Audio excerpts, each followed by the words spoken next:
This is CBN NewsWatch.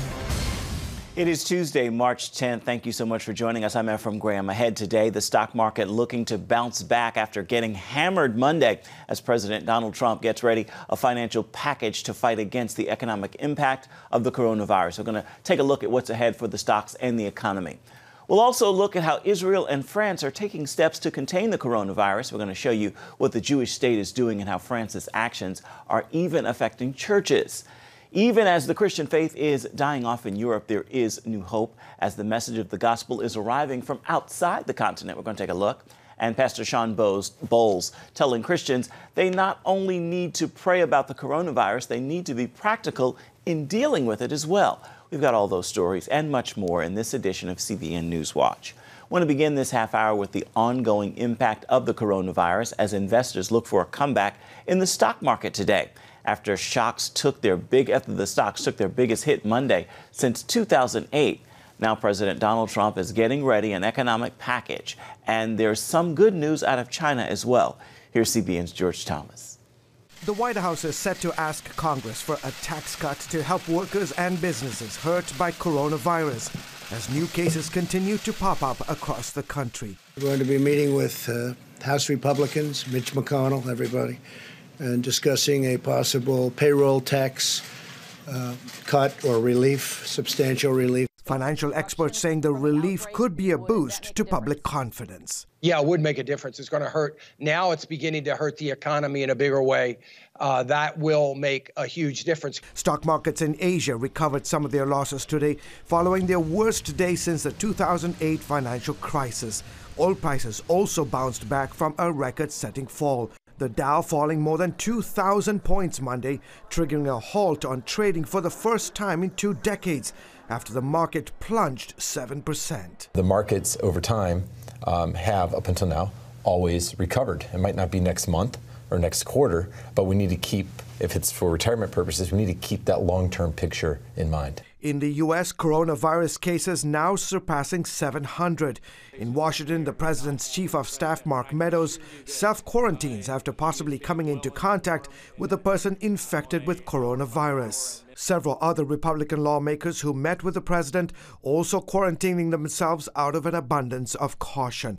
Meanwhile, the streets of Florence practically empty this morning after the Italian government placed the entire country of some 60 million people under quarantine. Overnight, residents of the Italian capital stood in long lines stockpiling food as schools, universities, restaurants, and all social gatherings banned until April 3rd. It is right at this time to stay at home. Our future, the future of Italy, is in our hands. 9,000 cases of the coronavirus have been confirmed in Italy. 463 people have died so far, the largest numbers outside of China.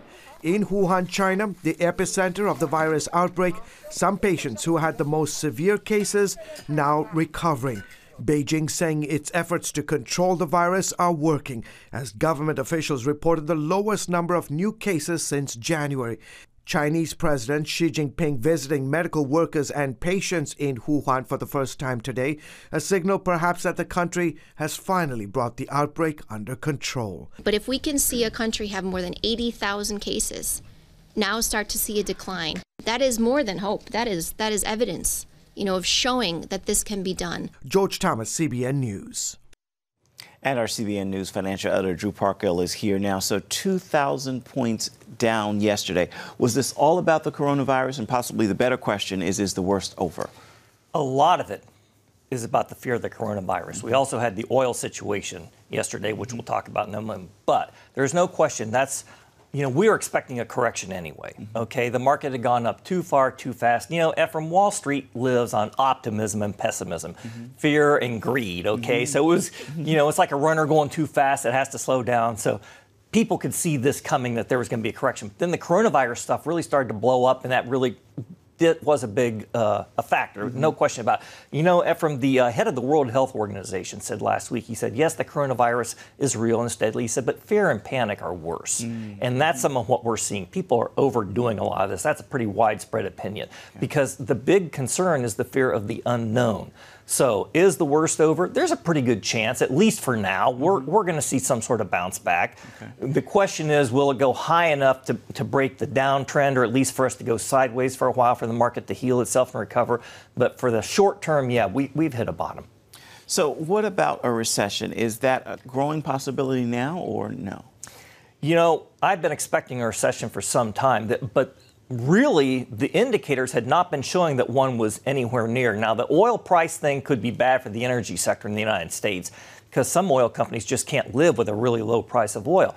But that's not enough to push us into recession. I doubt the coronavirus will either. So we may go along for a while, but it is definitely something that people are going to be paying attention to because it's putting more pressure on the economy. But the economy was doing good, and the job market was doing great before this. So we'll have to wait and see on that, but I don't think we're going to see a recession like anytime real soon. Yeah, one of the things people will be watching for today is what the president is promising to do in terms of taking some action. You think that's going to help?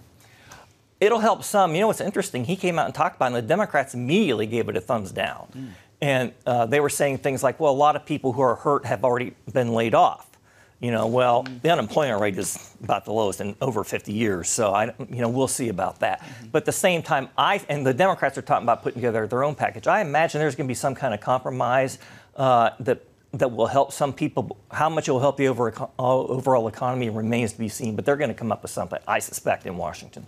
Should people still be holding on to their investments for the long term? Well, you know, Ephraim, the long term is different for everybody. Wow. You know, somebody who's 25. They shouldn't even be thinking about this. You know, I remember the crash of '87, which makes this look like a Sunday afternoon picnic. There were huge corrections in 1996, 1997, 1998. There was a big bear market from 2000 to 2003.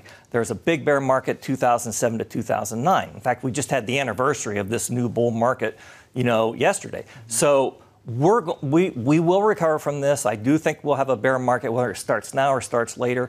You know, in 1996, when the Dow was around 6,000, I told a friend of mine, I said, the Dow's going to go to 20,000. And he looked at me like I had 9 heads.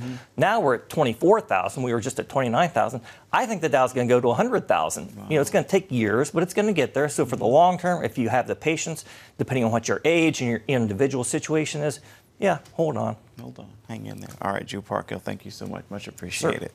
Be sure to stay with CBN News for the latest on the coronavirus as we continue to provide updates right here on the CBN News Channel and, of course, at cbnnews.com.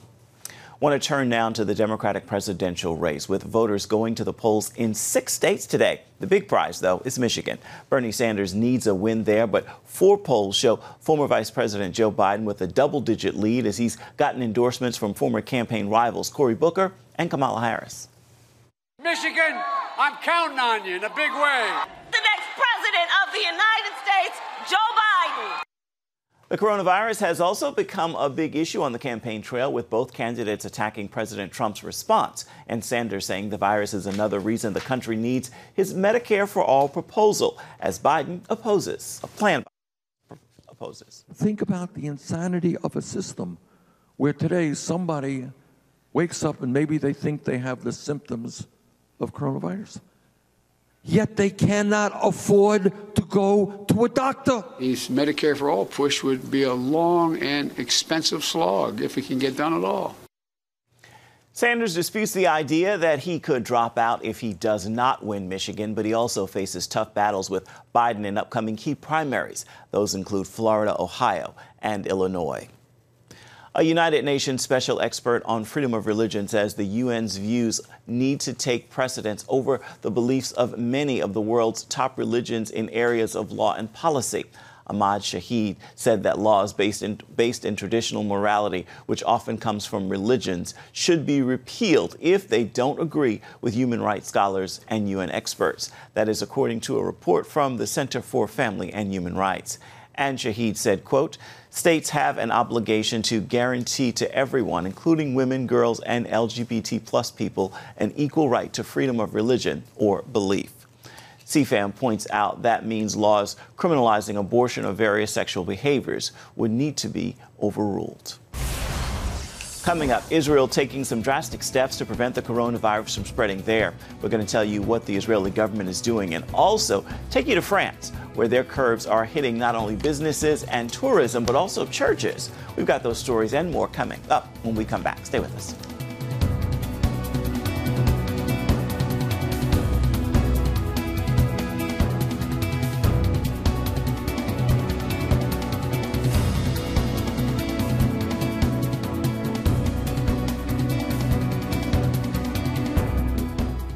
On October 1st, 1961, history was made when a tiny station began transmitting the first signals of the Christian Broadcasting Network. CBN, the Christian Broadcasting Network. And now, a new era has begun with the all-new CBN News Channel. Just moments ago, the Iron Dome intercepted an incoming rocket right on the Gaza border. Administering in this area, spiritual warfare is definitely involved. A 24/7 news network, bringing you the news you want from a source you can trust. In Kenya, 40% of the medical services are actually provided by these Christian hospitals. Let's talk about the economy. Believers here are joining together to win people to Jesus Christ. All your favorite shows now in one place. Go to CBNNewsChannel.com to find out how to get the CBN News Channel on your TV all day, every day. CBN News.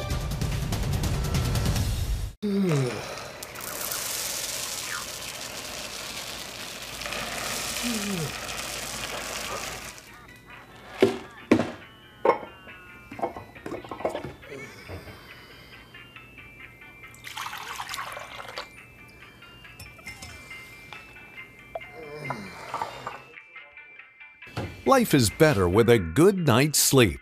Get your free DVD or booklet of Protect Your Sleep today. Life. It's meant to be lived fully. Jesus said it. I came to give you life. Life to the fullest. Life in your family. Life in your finances. Life in your body, mind, and spirit. Life in your everyday. At CBN.com, we're taking what Jesus said seriously. We're here to help you discover life. Life. Live it fully. CBN.com. Get the top political news and analysis from Washington on Faith Nation, tonight at 6 Eastern, only on the CBN News Channel. And welcome back. Israel has taken the unprecedented step of requiring all international travelers to be quarantined for 2 weeks upon arriving in the country. As Chris Mitchell now reports from Tel Aviv, the rule is having an enormous impact on tourism and the economy. Israeli Prime Minister Benjamin Netanyahu made the announcement on social media. He said after a day of complex discussions, we reached a decision. Everyone who comes to Israel from abroad will be put on a 14-day quarantine. This is a difficult decision, but it's necessary to protect public health. Public health comes before everything else. This decision will be valid for 2 weeks. At the same time, we are making decisions to maintain the Israeli economy. Here at Tel Aviv's Ben-Gurion Airport, you can see the impact. Normally, there would be thousands of travelers coming and going through Israel's main international airport. Now it's nearly deserted. I have already a couple of cancellations. It's had an immediate impact on tourism. Groups will not show up. If they have to be isolated for 2 weeks, they cannot come for a week. Some Israeli airlines plan to stop international flights. One called it a death blow to Israeli aviation. The finance ministry estimates the requirement could cost the economy nearly $1.5 billion a month. The government said those travelers already in the country will need to leave in an orderly fashion in the coming days. These travelers just completed their tour and are headed home. Most were unaffected by the coronavirus, but this couple couldn't attend church. They were very positive, very assuring that they loved us and cared for us, but it was a government edict that no public gatherings were allowing tourists that had been in the country less than 2 weeks, 14 days. Perhaps the most severe case was a tour group from Alabama who were quarantined in Bethlehem when they were exposed to the coronavirus at a Bethlehem hotel. This is part of the protocol. If I walk out of my room we don't move, we stay on our hallway. We don't leave our hallway. But even among our team members, we don't get close to each other. They have now been able to leave, but even before, Pastor Bell was upbeat. We're trusting God every day that He has a plan in all of this and that He's going to see us through it. and we're just trying to be faithful every day. Others look to God too. We're trusting God to take care of whatever it is we face. I'll take it one step at a time. I'm not worried. I have a mighty God. No, I'm not worried about it. As a tour guide, Groner looks forward to the end of the coronavirus crisis. Israel is a beautiful place, safe place to visit. Come and visit us. Once this is over, come and visit us. Chris Mitchell, CBN News, Ben-Gurion Airport, Tel Aviv. I want to turn now to Europe. In France, officials are also taking drastic steps to curb the coronavirus, which is disrupting businesses, tourism, and even churches. Chuck Holton brings us that story now from Paris. On Sunday morning, there were 1,126 cases of the COVID-19 virus reported here in France, and that makes it the second hardest hit country in Europe outside of Italy. So the government is doing what it can by recruiting retired medical professionals and even medical students to try to help contain the outbreak. Our priority is to do everything to slow the circulation of the virus across the country. It's the only way to protect those vulnerable and to mitigate the epidemic on a national scale. As of today, all gatherings of more than 1,000 people are now banned. Tourism is already suffering, and the new rules will put a damper on other businesses and even churches. There are only a handful of Protestant churches in the entire country of France that can boast more than 1,000 members, and this is one of them.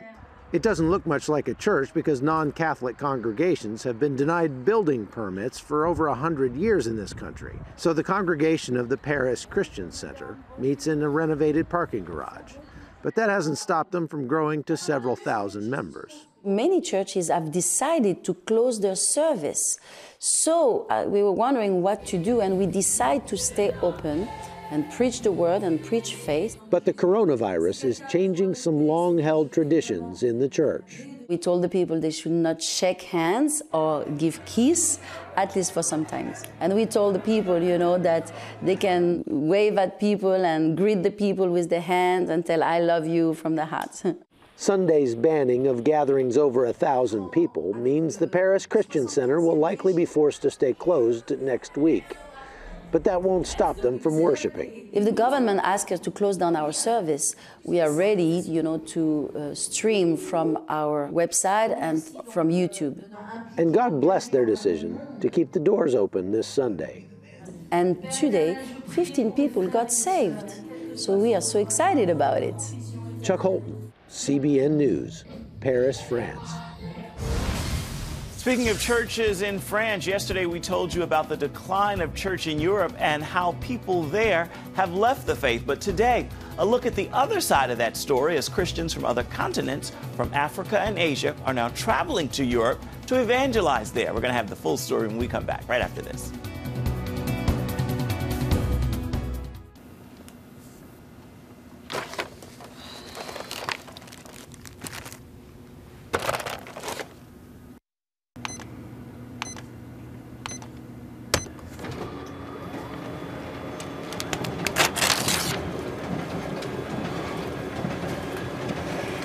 Life is better with a good night's sleep.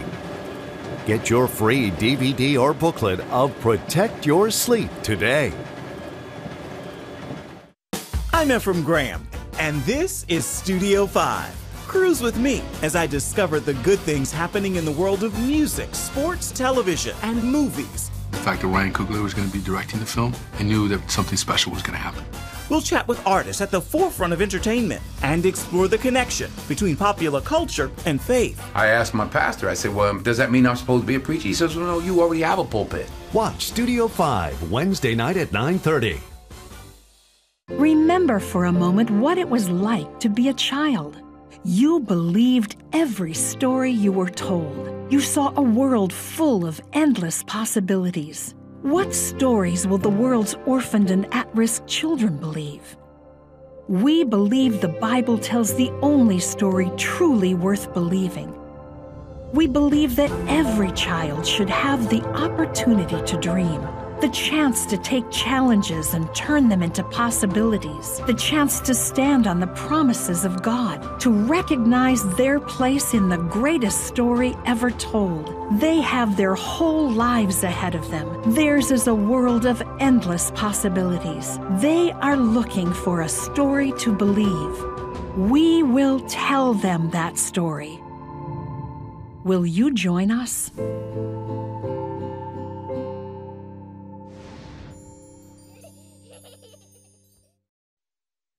For centuries, Europe was the center of Christian civilization. That is no longer the case. Most Europeans have left the faith, but there are signs God is bringing the harvest back to re-evangelize Europe. Dale Hurd brings us the story from Dublin and London.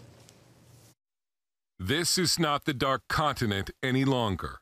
This is the new dark continent. A majority of African nations today are Christian. A majority of Europeans today say they're either atheist or have no religion.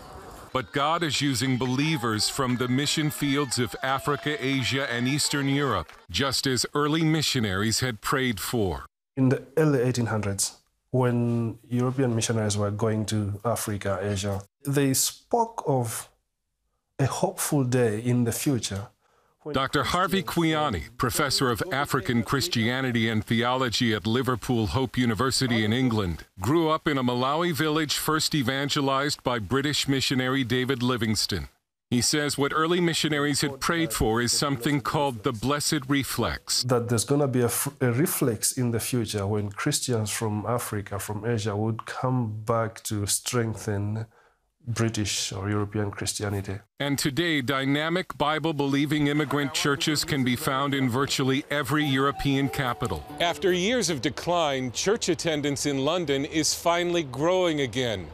But it's not growing because of traditional churches. It's growing primarily because of African churches. In London, on any given Sunday, over 60% of people who attend church are Black Africans going to African Pentecostal churches. Just 14% of London's population. They now account for over half of the city's church attendance. After Ireland turned away from the Catholic Church to secularism, there is now fresh fire, thanks to Christian immigrants known as the New Irish. The Irish came to Africa many years ago and did so much. They didn't just bring a religion, they brought better life, schools, hospitals, and all of that. Pastor Tunde Oke oversees the Nigerian-based Redeemed Christian Church of God in Ireland, which now has more than 100 churches. They brought the seed to Africa, and the Africans are coming back here. And for us to come back to Ireland and see Ireland in the state that it's in, it encourages us to do a whole lot more. The harvest has also returned from Eastern Europe. The two largest churches in Ireland today are both Romanian Pentecostal. Betania Church outside of Dublin is building a new $5.5 million facility on faith. When I talked to the pastors at the construction site, they admitted this has all been a wonderful surprise. I think nobody came here as a missionary, you're right. But God had a plan for the Romanians who came to Ireland to work. Our kids, our generation has the potential, and this is our main purpose as a church, to give and prepare and equip and empower and send this young generation outside of the church. God's plan, like a big picture, we can see only the small puzzle piece, but it's God's plan and God's way. So even now we make history, but we don't know that we're making history. Pastor Sean Malarkey of St. Mark's in Dublin says there are now church plants all over Ireland because of the immigrants. There are churches being planted in little rural towns that could never have been reached if it wasn't for the fact that God has brought in these people. We've been so blessed by the arrival of these new Irish. And Kwiani believes this new movement in Europe will redefine what it means to be a missionary in this century. God has a sense of humor, because now that things are getting a lot more secular, God is bringing the harvest back to the people that brought Jesus to us. Dale Hurd, CBN News, reporting from London and Dublin. Immigrants have been evangelizing the world for centuries. Many people think that since Patrick is the patron saint of Ireland, he must have been Irish. Well, he was actually British. After becoming a Christian bishop, he heeded the call of God to bring the Christian faith to Ireland. Patrick lived in his adopted country for 30 years and with God's help converted the entire nation to Christianity. CBN Films tells the true story of St. Patrick in a docudrama, I Am Patrick, the Patron Saint of Ireland. It hits theaters on March 17th, St. Patrick's Day, as well as March 18th for 2 nights only. Tickets are on sale right now. You can go to iampatrick.com to see showtimes and to reserve your seats. Coming up, some practical and biblical ideas from Pastor Sean Bowles about how Christians can respond to the coronavirus. Stay with us. Hey, if you're tired and exhausted all day, you can't think clearly, and you really just need a cup or even a pot of coffee to get through your day, then join me, Dr. Josh Axe, for this new series where I'm going to teach you how to transform your diet and use essential oils and supplements to get a better night's sleep. Wake up to your best life. Call 1-800-700-7000 to get your free DVD or booklet of Protect Your Sleep today. It's about the competition. I kind of put that pressure on myself, and I think people had expectations. It's about overcoming. We use this phrase all the time, keep chopping, keep practicing hard. It's about going the distance. You know, I think as a father, it's my job, to lead. Just be the best husband and father I can be. Watch Going the Distance with Sean Brown Saturday night at 7:30 on the CBN News Channel. Orphans Promise is committed to loving and serving at-risk children, to helping keep families together, and to creating opportunities for strong and sustainable communities around the world. We're working in over 60 countries around the world, and with your help, we can do even more. There's an old African proverb I love that says, if you want to run fast, run alone. But if you want to run far, run together. At Orphans Promise, we want to run far so we can touch the lives of as many orphaned and vulnerable children as possible. But we don't want to go alone. We're out to change the world, one child, one family, one community at a time. Will you join us?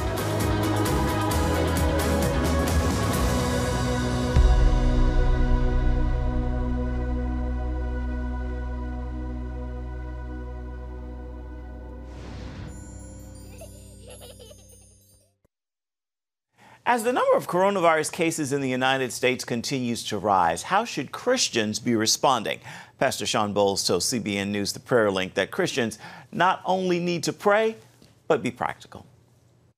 We have to be prepared. We have to pray as smart people, as people who actually care about living, as people who actually care about other people living.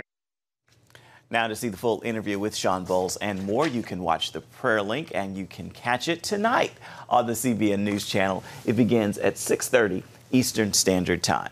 Time now for your Tuesday Tweetable. It's a message meant to encourage you and hopefully move you to post # tweet and share with those in your circle. Embrace faith over fear. It's what love calls us to do. There is no love in fear. His perfect love casts out fear. With that word, I encourage you to make this day a terrific Tuesday and walk in faith and love. Don't walk in fear. That is going to do it for this edition of CBN Newswatch. Remember, you can always find more of our news programs on the CBN News Channel at any time. You can also find them online at cbnnews.com. We'd love to know what you think about the stories you've seen here today. You can email us. The address is newswatch@cbn.com. And, of course, you can always reach out and touch us on Facebook, Twitter, and Instagram. Hope you'll join us again right here tomorrow. Goodbye, everybody.